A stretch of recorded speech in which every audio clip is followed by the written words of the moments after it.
Hello everyone, welcome to the TAPA Intelligence System TIS webinar. So warm welcome to everyone and really thank you for attending. It's really encouraging to see that so many participants have registered and we still have a lot of people joining. So we were waiting for a few minutes for everybody to come to the platform, but now since we're already 4 minutes past the time, I think in good interest of time, we would like to start. So once again, a warm welcome to everyone who is registered and everyone who is keen to know about TIS. A very good afternoon from Singapore and an early afternoon or a late morning for those dialing in from other parts of Asia, India, and a late afternoon for our colleagues and friends in ANZ. So it's a fantastic forum, and again, we'll be starting and we'll be going through some interesting sessions. So stay tuned, listen to us, share your thoughts. We've got lots of interesting sessions. So I would like to first of all thank the TAPA Intelligence System Working Group, which has arranged this, and this working group is led by Jason.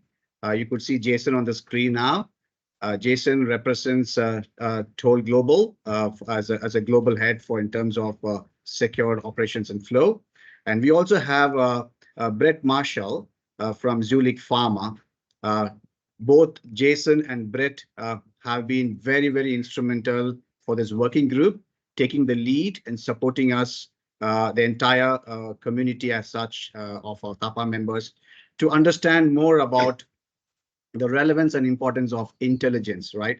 So I just want to take a minute before I bring in Jason to take over from me in terms of addressing the forum. Before we all logged in, there was a Slido which asked us, what do you know about TIS? And Rudy, thank you for your feedback. Yes, you did mention as intelligence. In one word, yes, it's intelligence. But it's if you put everything together, it's a system which comprises of intelligence based on the data that we gather from various published, vetted, verified sources, input from our members, which also is being verified and vetted, and from our working partners and also from law enforcement agencies. So what is relevant in TIS is intelligence. This is the intelligence which is going to help the supply chain community to plan for their secured operations in supply chain, right? So the difference between information intelligence is that when the information is vetted and verified, it is going to be helpful for your future planning as well as for your operations, then that becomes an intelligence. So it's a lot of intelligence was what we need. And having said that, we are very happy once again to welcome you everyone. We will start the TAPA Intelligence Systems webinar. This is hosted by TAPA in APAC. And let me welcome Jason. Jason, over to you. The floor is yours. Thank you, Madhu, and thanks everyone for joining the webinar. Madhu's already introduced me, but Jason Labusk is my name.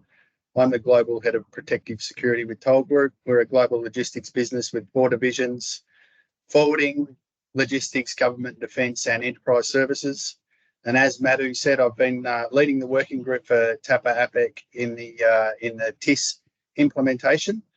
And I thank you all for joining us today.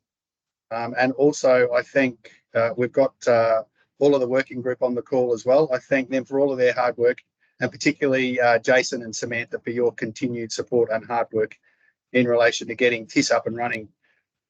Having said that, I'd encourage anyone who is not on the working group, if you want to join us, come and join us. You can learn some things. And also in forums like this, I think the important part is that it's a two-way street and we can learn from you as well. So Jason will send you details about how to get involved.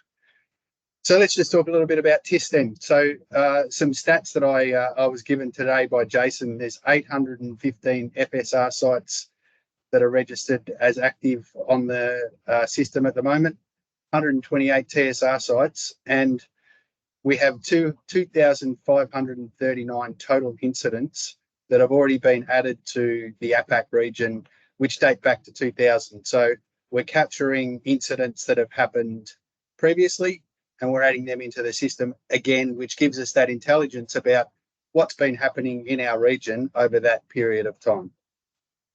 So what's the objective? It's a tool which enhances the security and resilience of members' supply chains by providing insights into recorded incidents and cargo crimes globally.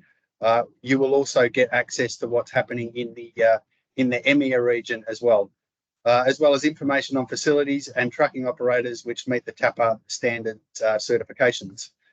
So it's available to everyone, and it's a tool that we can utilise to create connections with law enforcement agencies and to customers, and for customers to ensure we are doing as much as we can to secure our supply chains. So being a global business, we are not only a member of TAPA APAC, but we are a member of TAPA EMEA as well. They've had this system up and running for quite some time. I was lucky enough to use the system last year when I was doing a piece of work, a review for a pharma contract that Toll had in Europe, and the benefits of using the tool around mapping and people who are registered in the European area was excellent. And that was when I had my first go at using the tool, and it's very, very easy to use. So collecting cargo crime incidents, it provides us with data, and it gives members the ability to see what is going on. It also allows us to collaborate with law enforcement, and when we collaborate with law enforcement, we can also get them to access to the tool, and they can help us by inputting their data into the tool as well. So essentially, we can get some real-time data out of law enforcement. A really good example in Malaysia currently, we've had some feedback from the team today about some really positive interactions they've had with some high-ranking officials in the Malaysian police force, where they're very, very interested in taking up use of the tool, which will make it very easy for that data that out of Malaysia to go in. I've also been dealing quite closely with the Border Force in Australia, and they're very, very excited about getting into the system and being able to review the data that members and anyone puts in, but also being able to provide data and statistics to go into the system for members to utilise when they're working out securing supply chains. So utilising the TIS system, members can plot routes and get an understanding of any incidents that have occurred in certain routes. As I've said before, this is what I did when I used the system for the example I gave to you about Europe. So it allows for planning and to mitigate risks around routes travelled, parking locations, and other considerations when assessing risk and keeping our customers' cargo safe and secure. So it provides support with the visual ability to locate FSR and TSR sites. And I think you'll see on the screen there, I don't know how many people on the webinar have used it, but I would encourage you to get in and have a look and have a bit of a play around and just see how it looks and feels. As I said, it's very easy to use, but you can see on the screen there how the system looks. And the good thing about that is too, we've got Jason, who's our expert, coming up next, who will actually run you through the system.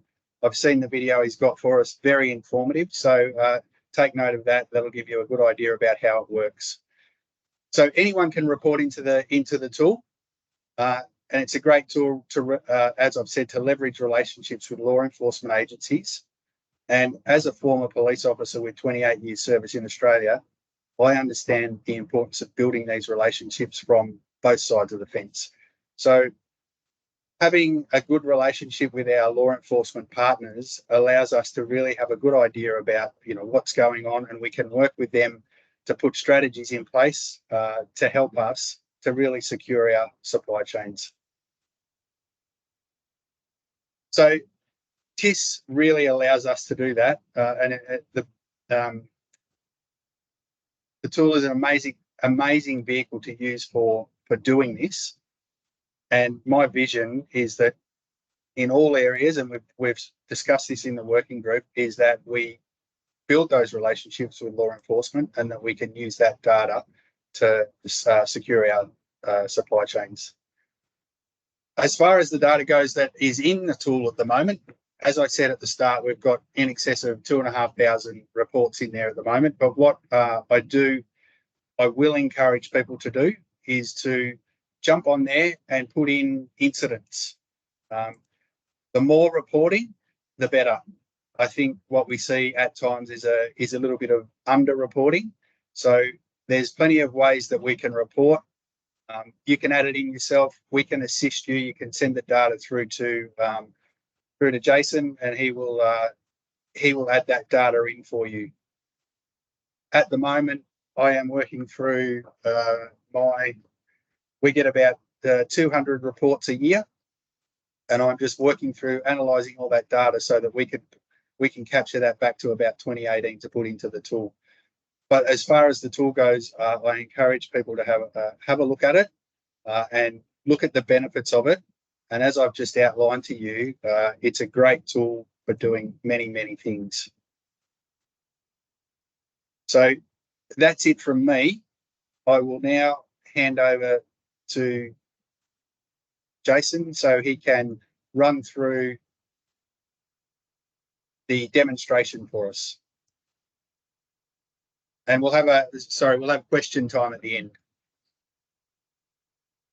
And also, sorry, if you do have questions, perhaps it encourage people to chuck them in the chat if they wanted to. All right, thank you, Jason.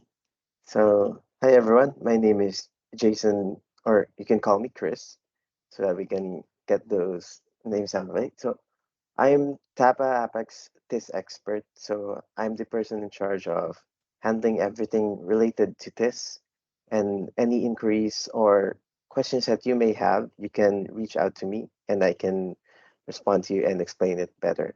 So I've prepared our video here so that we can have a brief run through of the each functions of this. I created a video so that it can be better explained, and also so that we don't have to wait for internet issues or connectivity issues so that when it loads. So please have a watch of this video.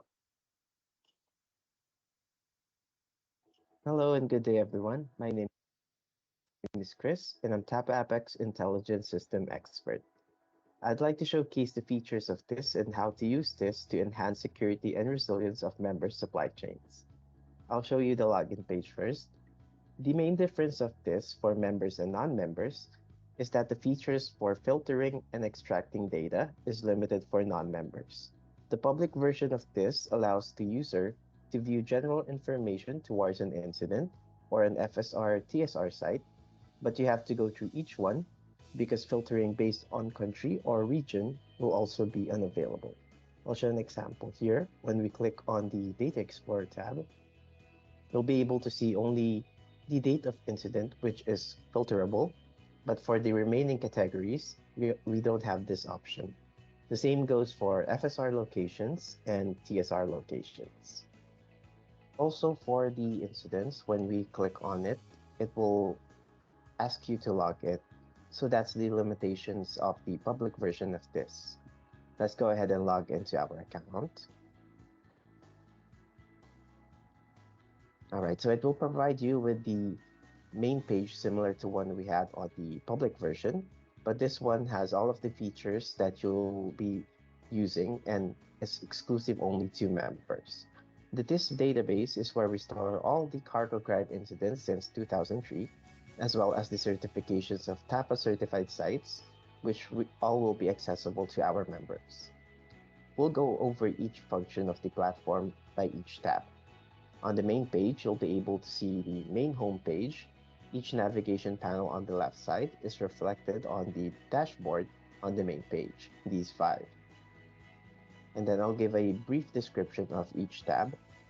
The Data Explorer, it is used to search or download the certified sites, data, and cargo crime incidents by date, location, region, or however you use the filter options.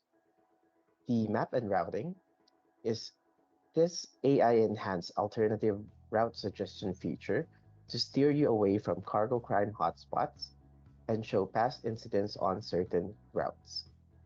The Cargo Crime Monitor, it is a visualization of the data which you can use directly for reports and analysis. This can also be downloaded offline for members' use. The filter data, this is used to set your preferences on specific dates, locations, modus operandi, incident categories, and certified sites information, and much more. And then lastly, the incident report. This is where we report those incidents by members or non-members. All right, so let's hover over to the first tab, which is the Data Explorer. The Data Explorer will allow the user to view full information related to an incident, as you can see here, which includes the date of the incident, the category of the incident, the type of modus operandi, the product details, the location in which where it happened, and the information of the goods that was stolen or lost. The Data Explorer option will also enable users to see the facilities and trucking operators, which have the TAPA's facility security requirements and the trucking security requirements, along with their information that shows the location, the company, the country, and the security level of each site. Also, if you click on this icon here in the top right corner of the page, this will show you filtering options if you want to hide some categories and personalize it according to your preference. Members are able to download and filter this data, while non-member users can only view it. Alright, so let's move on with the map and routing. I've already preloaded it here, so when we click on the map and routing, by default, it will show you a global map, and we need to click on the tabs at the top to show the incidents and the certified sites for it to populate on the map. These tabs can show you an overview of incidents, FSR and TSR sites all over a city, route, country, or region, which are all interactable. You'll be able to see a brief description on each incident or site when you click on them.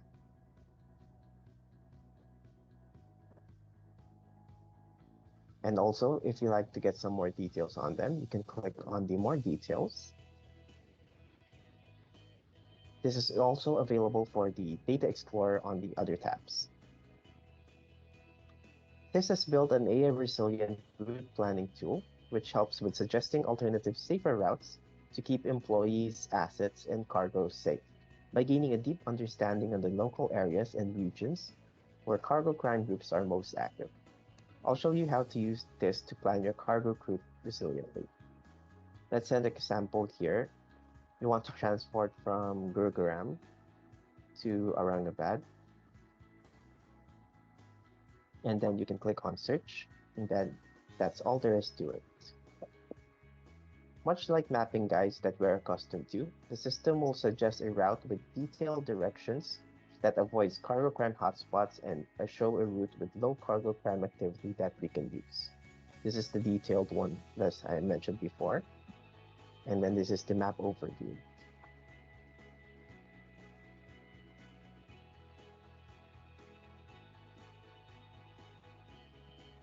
Also, you'll be able to see the location of TAPA certified FSR and TSR sites along the way if you click on the FSR and TSR location tabs while using the route planning tool, like here. If you want to know more about information related to an incident or the certified site, just like mentioned before, you can click on them to see some details. And that's how you use the map and routing feature of this. Then let's move on with Cargo Crime Monitor. This is where the intelligence comes. Here, you'll be able to see the statistical data and summary of the incidents around a country or region for generating reports and insights. Like all other features of this can be filtered and personalized based on the data you are requiring it to pull. Downloading of this report is also exclusive to members that are logged into their account.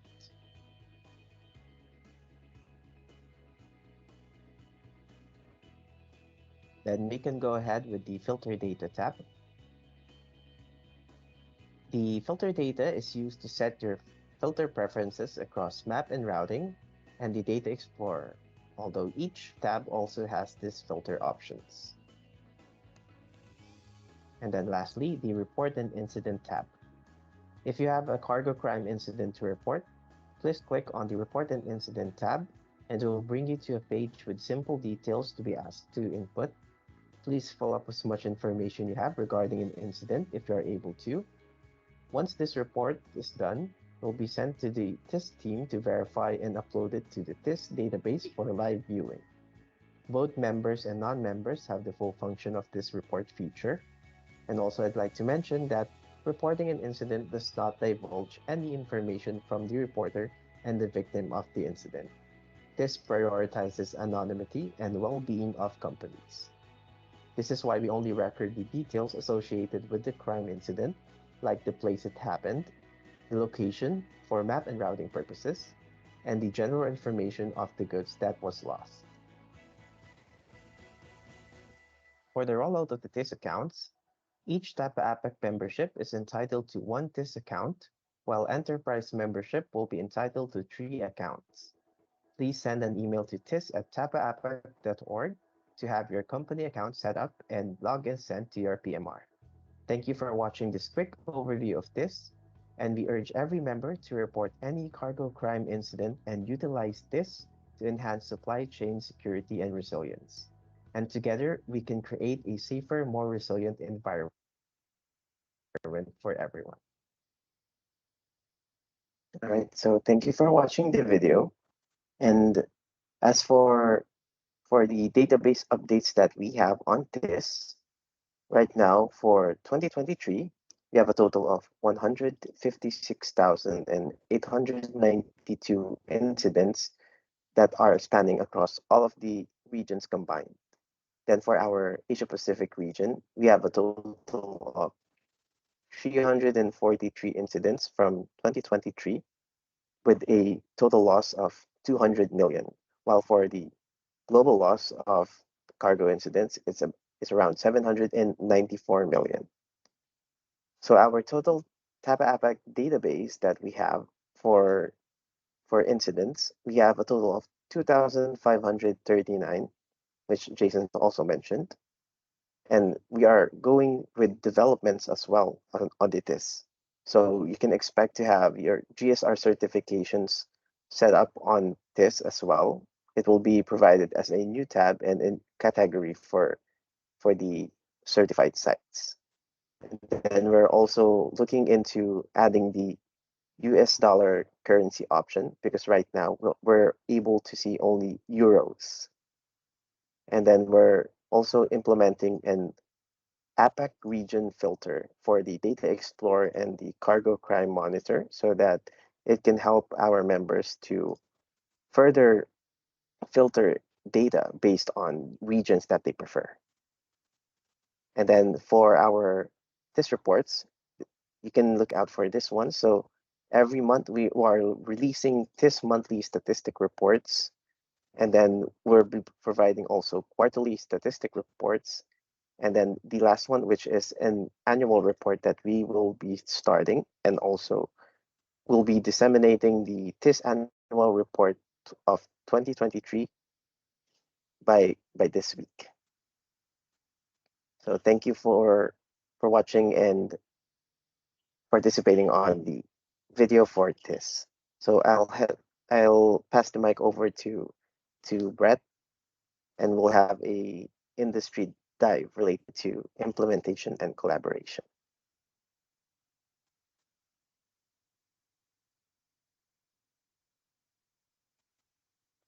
Thanks, Chris.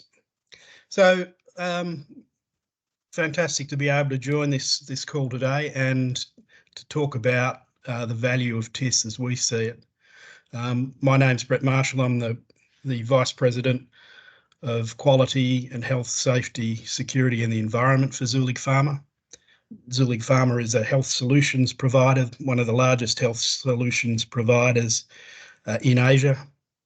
We have distribution operations through 14 markets, and clinical reach operations in an additional 4. And we have, as a member of TAPA APAC, a footprint of both FSR and TSR certifications around those markets. So I'd like to talk a little bit today about how we see TIS and the benefit that it helps to provide us as an organisation. I think we view cargo crime and illicit trade as two strings of the same bow in many ways. Both of these areas are responsible for the movement of counterfeit, falsified, substandard medicines and medical devices through supply channels, or the diversion of pharmaceutical or medical device products from the legitimate supply chain. And it's interesting that in 2023, an organisation called TRACET, or the Transnational Alliance to Combat Illicit Trade, produced a report with the EU ASEAN Business Council looking at the impact of illicit trade in pharmaceuticals as it relates to the 2025 ASEAN Community Vision. And we can see across three areas that illicit trade has negative impacts in terms of the crime and the ability to eradicate corruption. It's also impacting the marketplace for legitimate medicines, putting pressure on healthcare budgets, and creating safety risks for patients. But it's also impacting the accessibility of legitimate medicines to the most susceptible parts of society, the vulnerable parts of society. So illicit trade and by nature cargo crime are something that we focus very heavily on as a part of the life science supply chain and ensuring that safe products get to medical centres, hospitals, pharmacies, and ultimately to patients. Next slide, thanks. In 2019, the United Nations Office of Drugs on Crime recorded that approximately $2.6 billion a year is the ASEAN purchase of falsified medicines, and that the countries predominantly involved in the movement of counterfeit, falsified and substandard medicines are Philippines, Indonesia, Thailand and Vietnam, and that actually Singapore plays an important role in terms of being a primary transit point between these markets. It's also, when we look outside our industry, and I was party to a presentation by the tobacco industry in the Philippines last year, looking at the smuggling routes that exist between many of these countries as well. Philippines to Vietnam and Cambodia, East Malaysia to Vietnam and Cambodia to China, Indonesia to the Philippines and vice versa. So cargo crime potentially impacts or is visible in terms of the smuggling routes that also create the presence of illicit products and cargo crime in our markets. Next slide, thanks. So how do we see the TAPA APAC Intelligence System? It's really has two functions: a platform for allowing continuous reporting, and we've seen how that works. Jason and Chris have both explained very clearly the benefits of the reporting structure, but also, as Jason referred to, the working group that's focused on how we monitor and apply surveillance to the supply chain or the supply chains of the different industries in which we work, and how we build stronger collaboration with law enforcement. When we look at the trends over the last 12 months, 37.5% of reported crime is from hijacking and theft of cargo trucks, 27% of unauthorised facility intrusions, which is compromising the integrity of product. And also there's a growing incidence of thefts responsible, or insider theft, responsible for 22.38% of cargo crime. And for those of you who've been reading the Australian press today, you'll be aware that in the cigarette industry, there's been a major incident with insider theft recorded down there. If we could jump to the next slide.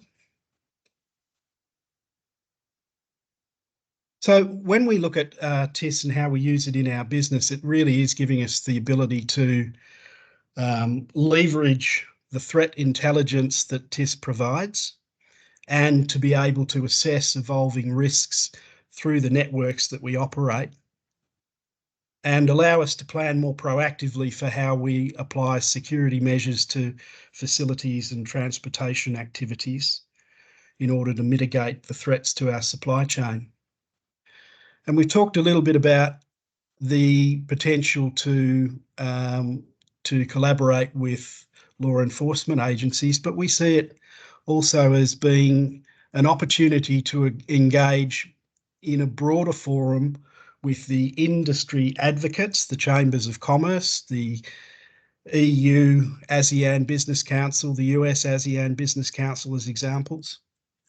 Also in the markets, the government agencies that are often involved in supply chains, in our case, health, trade, customs, public security, the law enforcement agencies that we've talked about, and the interagency task forces that sometimes exist in countries where we see the government agencies collaborating and have a structured collaboration with the law enforcement agencies. Also, the international enforcement agencies. In the pharmaceutical industry, there's the Pharmaceutical Security Institute that we work with. We also interact with Interpol, with the Department of Homeland Security from the US, who are actively involved in anti-counterfeit, anti-falsified medicines. The international industry bodies, and there are a number of those specific to the pharma industry, but it also applies to organisations like TAPA and related organisations. And then also the regional and local anti-counterfeit, falsified and substandard medicine forums.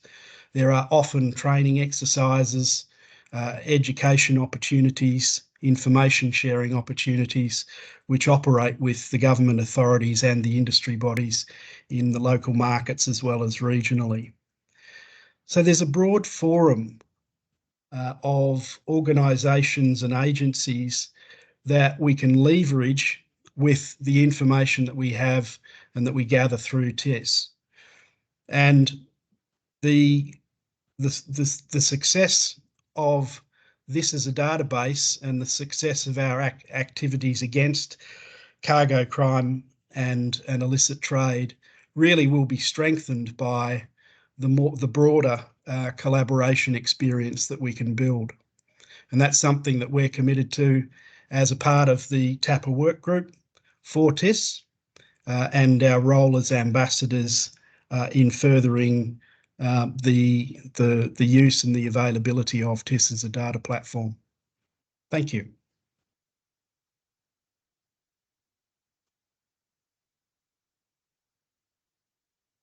Okay, so it's over to me now. So, hey, good afternoon, everybody. First of all, a big thank you to Jason, Brett, Chris, obviously the ambassadors and the working group. You've done a great job there so far. So a really big thank you there. Look, I'm not sure if everyone knows, I was the pioneer who brought the. It was originally called the IIS, the Incident Information System. And then it became TIS. So look, I was a pioneer in bringing that into TAPA APAC, and to see it come on like it's come on is great. And as I say to the team, it's not for me to run it. I want the members to run it, and the members to, to get benefit out of it, and I see you guys are already doing that, which is great. I see we have Alan Parker on the call, which is great, because a quick story about Alan. Alan actually was one of our sponsors. In actual fact, he was our first major sponsor of the IIS, right, which was, as I mentioned, the Incident Information Service. And at the time, Alan was working for Tyco, and he sponsored TAPA to the sum of 20,000 USD, which obviously helped us get off the ground, put some back office sort of resources in. At the time, we were doing everything through sort of Google search engines, and as you know, all of those restrictions came in, so we've had to use other software. But it's people like Alan Parker, who is also a former board member of TAPA Asia Pacific. It's former people like that have had a part and a helping hand in taking this forward. And look, we've had some major wins, like as Brett was mentioning, where we've gone into law enforcement and we had those established contacts. Sometimes we've lost those contacts, and that's that's sometimes because we in the past haven't got those MOUs in place. There's a reluctance to share information, as Jason was saying. But look, we're breaking down those barriers now, and certainly I've been, as the chairman, I've been going out there trying to meet more regulators. We're doing a lot of work with Singapore Customs now, and everything what Brett said in terms of all of the partners that we have out there, we should be utilizing those as much as possible. Okay, so look, in the first stage, you can see that we're recording all of the cargo data. But also you would have probably seen, if you've been following TAPA closely, we've launched the brand protection membership. And that's because when we look at transported assets, we really are looking at transported assets and the protection of those. And that includes, company's brand. And how do they smuggle? They do it through the supply chain. And, some companies do it knowingly, some companies do it unknowingly. And if we can get together and we can create a system where companies, are putting those processes in place to ensure that their infrastructure isn't being used for smuggling, and it currently is, and I know it is because I've worked on several cases as well as the feedback from law enforcement. If we're able to build those processes and put that in place, we can actually design out or help out or design out smuggling and choke the supply chain. So what do we need to do that? As Brett said, we need data. And so, later on, we will be looking at putting all of the cargo, the tobacco-related smuggling events into the platform. And later, once we got that done and we got that working, we would then do pharma. We'll start with tobacco first because the industry isn't as big as pharma. I'm sure if I ask Brett and the team to give us some of the pharma smuggling, we would be inundated. But it's with that data, as you heard, that gives us that intelligence platform, which allows us to then to drive decisions, but also influence the authorities in terms of addressing the issue. So look, I just want to thank everybody. Please put your questions and answers in the chat. We're going to move to that now. And I really, do want you to get behind this team, give them a lot of help and support. And as Jason said in the opening, if you feel that you can make a contribution, please make sure that you join the TIS working group. You can join at any time. Come in and listen to the calls. You will learn things. You will help your self-development. It will give you some of the ongoing trends there. And look, I see they've just brought the team up there, and it's a great team. There's a lot of input there. But you can still join the team and listen in and learn. Ideally, what you should be able to do is contribute, but at the same time, take away some important knowledge that you can use internally within your organizations. So enough from me. Let me pass you back to Madhu, and then Madhu will take us to the next part of the session. Thank you. Thank you, Tony. Thank you, Jason and Brett as well. And thank you, Chris, for that video. There are lots of questions coming up, and we appreciate this interaction. So what we do now is that we'll quickly go to questions sessions, and we'll address your queries at, as Jason rightly mentioned, and also Chris mentioned, and reiterated by Tony. Any questions you have, please feel free to write to us at TIS, and we are here to give you the clarity. And please join us in the working group, right? So let's open up the question answer session. There was a question which came up. I just want to take it up as to start with. Somebody asked whether this slides will be shared. This webinar is recorded, and the information will be provided through various links by our marketing team. Samantha, who was part of this, was leading this. She'll be able to facilitate it. So do not worry about the information that we are sharing here. We will give you a copy of the recording. Okay, any questions from anyone? You may want to chat, or you may want to ask. Unmute yourself. You can ask the questions. We are here to help you answer the points, right? Okay. Technical insights on the tools. Thank you, Krishnoji Rao. Appreciate the question. Please join us in the working group, and you send an email to TIS with your membership number and your company details. I'm sure that Chris will be able to give you a login access. You can log in. You can go through that, familiarize yourself. Any questions on that, we are happy to answer you, right? Please drop us a note. We'll take care of that. Okay. John, hi, John. Okay, believe there are 10 questions added on asked on Slido. So Sam, you may want to share the feedback on the Slido. That's good. Okay. Let me take from the beginning top. How does this plan to involve government agencies, especially in sharing, collecting information? Very good question. If we could know who has asked this, will help us also. Thank you.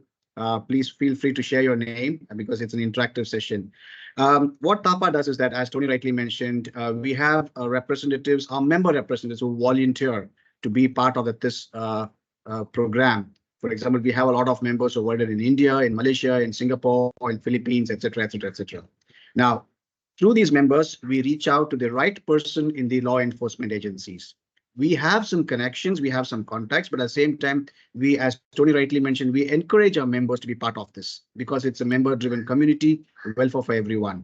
So you may have a connection with the law enforcement agencies with whom we would like you to take the lead, and we will support you with necessary in terms of tools or materials. We're also happy to join you together with a call.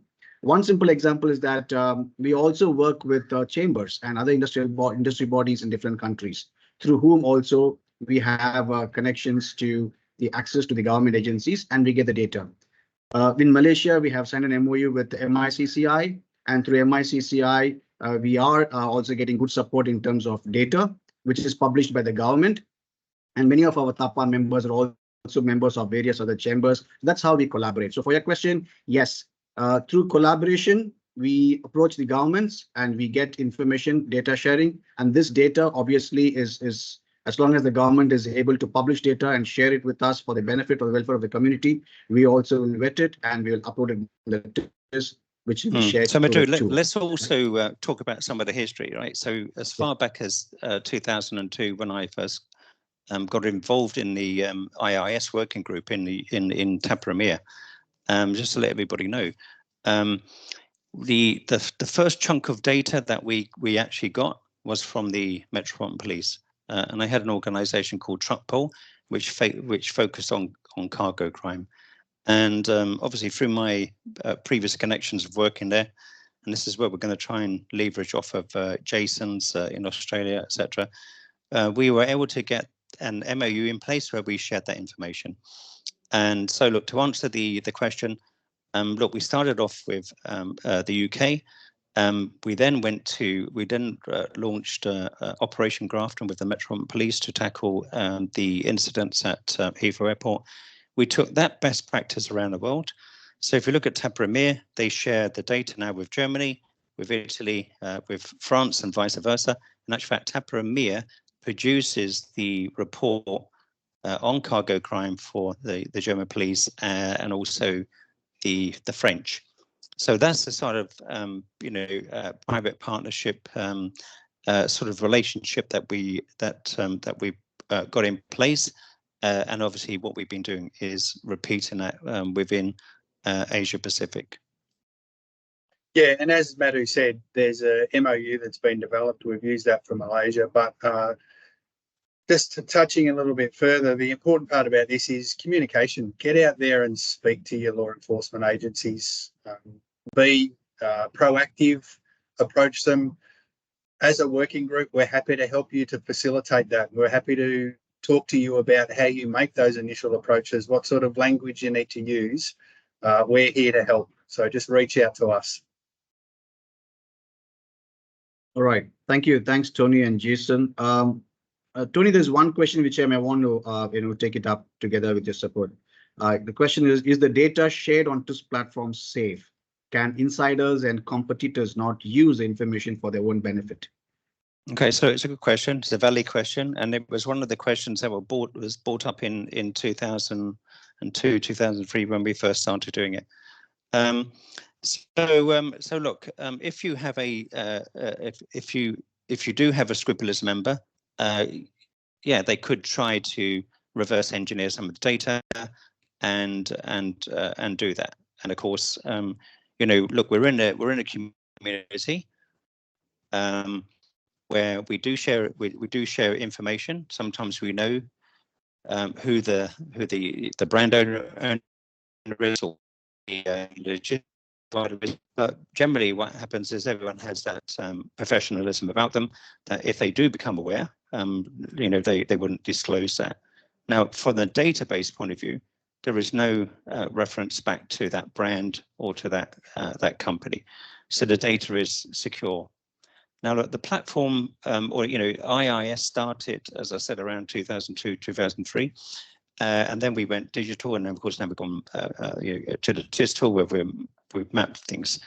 Now, there has not been one single incident since we started this where the data has been leaked, where the data has been compromised, or where any company has tried to use against another provider. Now, if that ever happened, and we can't ever discount it wouldn't happen, but if it did ever happen, you can imagine that TAPA wouldn't, certainly I wouldn't support that. We would be straight off to the compliance department of that company, of belonging to that individual, and we would make sure it's addressed at that level.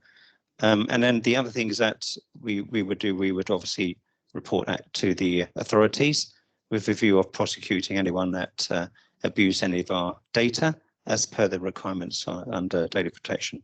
So very good question. And despite all of those fears, it never came to fruition.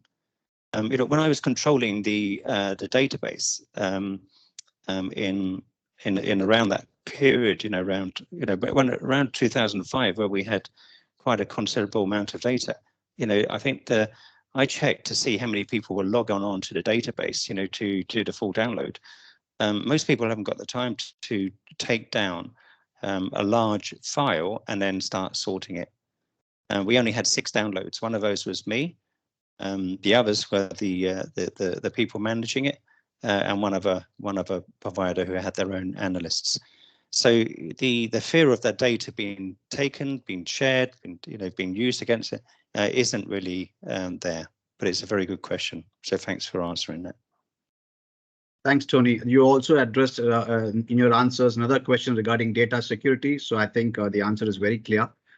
Related to that, there is one interesting question. Madhu, look, let's be clear here, right, for everyone, right? The data that's submitted, certainly when I was with TNT, when I was with Schaeffler, when I was with Lear Corporation, etc., I would put regularly into the database, and when I look at the data, it's anonymized. But when I look at the data, you would really have to be a genius to do reverse engineering to know if it was any TNT incidents, or whether it was any Schaeffler incidents, or whether it was any Lear incidents.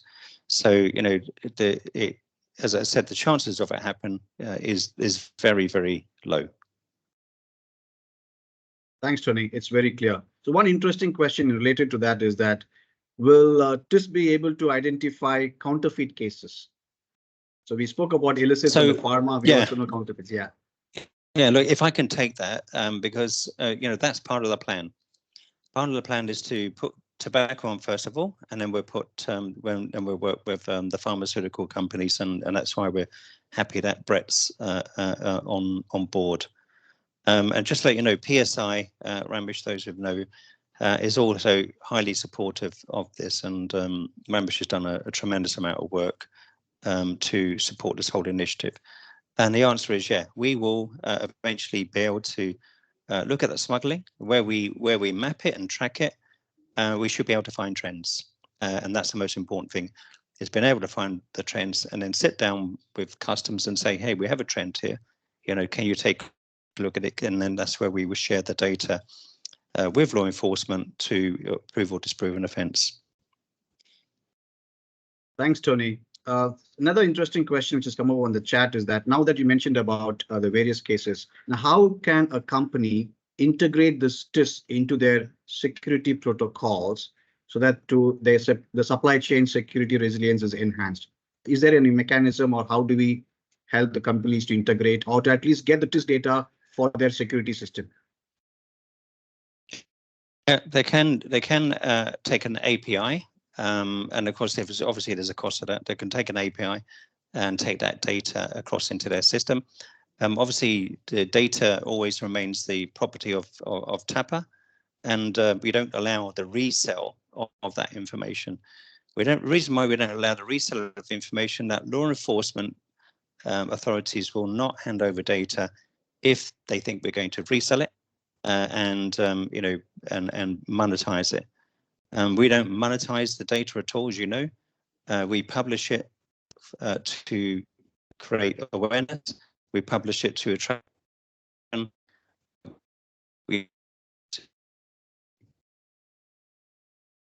And like Brett was saying, in terms of tobacco smuggling in pharma, as we launch this brand, and please get involved in that as well. As we launch this brand vertical within TAPA, you will see that this will become a bigger thing. And as I said earlier, this is where we do that mapping, tracking, and even again going back to what Brett said, where they were able to see certain smuggling on certain routes. This is what we'll do. We'll capture all of those, and we'll look for that trend analysis. I think just to build on that too, Tony, that also from the perspective of SOPs and guidelines, and even the security protocols that you're implementing around facilities and transport infrastructure, I think TIS forms a part of the data that you would assess as a part of your overall risk assessment, and you can use the data contained as hotspots. So, when you're looking at the security measures that you put in place around facilities and transport, there's always a periodic review of the risks that are evolving or emerging, and this TIS platform gives you another source of data to be able to review specific to the geographies that you're interested in. No, absolutely. And look, we have Janet Wong on the call as well, I believe. Janet is actually one of the risk assessment trainers. She actually was involved in the development of the standard, and as Brett just said, Janet always makes reference during the training to use the tool. And look, she's also part of this working group because she believes in, as Brett says, believes in the power of the tool, how it can be used for root risk assessments and things of that nature. And look, you heard from Jason that he actually used the tool last year when he was doing some assessments. Those of you who are doing your CTPAT audits, you'll find that when you're pulling data from this tool for CTPAT audits, you'll find that Homeland Security are blown away because there isn't another database, a sophisticated database as this. Whilst others have databases, it isn't to this level. And the great thing is, because we've got direct access to law enforcement, when law enforcement are handing that data over, we have data in our database which others haven't. But having said that, we're not being naive and thinking that we have everything. That's why we try to attract insurance companies. So any insurance companies on this call, please get involved in the working groups. Come in and listen and learn, because when we put all of our energy together, it really does help. And as Brett said, we identify new trends, then that goes across into the change control board, into the working parties where we develop the new standards. Okay, so there's a complete read across and everything we're doing within the organization. So as I keep saying, get involved. It's a members organization. It's not my organization. I love it and I love driving it. And I've got a great team here, and I'm really glad that Jason and Brett have taken hold of this and moved it forward. So please get involved and please look at how you can develop yourself, and look at what you can do to take yourself and your company to the next level. Thank you. How are we doing for time, Madhu? Yeah, just we'll take one more question. There are lots of questions, but we would answer all your questions. We'll come back to you, but in the interest of the time, I'll just pick one question because it's a very unique one. This is from Lalita. Lalita, thanks for asking these questions in the chat. You've got 3 questions. I'll take up one question to give you a quick answer. You're asking for the support in India. No worries. As long as the tool, you have access to the tool, you have access to all the information, and the data collection is also there. We will answer your rest of the questions in a separate email, so you will have a clarity on that. But rest assured, as Tony rightly mentioned, get connected with the working group, know more about it, and we'll help you to also facilitate some information which is useful for your planning purposes in terms of your strategic moves on some of the routes or some of the industry verticals, right? But thanks for asking these questions. We'll come back to you separately by email. If I missed out any other important question, please let us know in the interest of the time. We just want to make sure that we have addressed the key issues, the key points, but we will answer all your questions that you have put here in the chat and the Slido, and you'll get an answer from us. Anything you may want to sum up? Let's make sure we do an article, Madhu and Samantha, let's do an article. I know the team already put one together, but let's do a follow-up from this with some of those Q&As. We can do some frequently asked questions for the members. So make sure you look out. That's the TAPA magazine. You can get a lot of information from there, see who's doing what, and again, I'm going to repeat it one more time.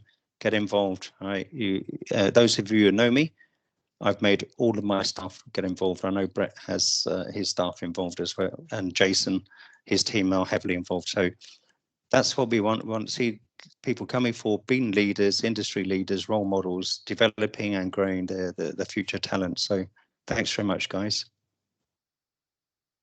All right, so here we are. I think we have come to the end of the webinar. I'm just trying to type the details here. So first of all, thank you, everyone. You can reach out to us, write an email to Chris at tist@tapa-apac.org. We will answer. And as Tony rightly mentioned, we all are here. The working group is here. Join us in the working group. Follow us on LinkedIn. Go through our Lookout internal magazine, as rightly Tony mentioned. There are lots of information that we are sharing. And anything else you need, please reach out to us. We are here to answer your queries. Make sure that this TIS working group has got more and more participants from all the countries where we can work together, collaborate with the law enforcement agencies as well, and have a secured, resilient supply chain across Asia Pacific. With that, all good. Thank you once again. Thank you for the organizing, my team, who is Samantha, the marketing head. She's done a wonderful job in organizing the webinar. Thank you, Chris. Thank you, Joanna. Thank you, Alvin, my working together with me. Alvin Lau is also on the call. Thanks, Alvin, a lot. Thank you, Tony, Brett, Jason, everyone, all our members who took their time and participated. Thank you so much. Thank you. Thank you, everyone. Thanks, everyone. Thank you. Thank you. Thanks, everyone. Take care. Bye-bye. Thanks. Bye.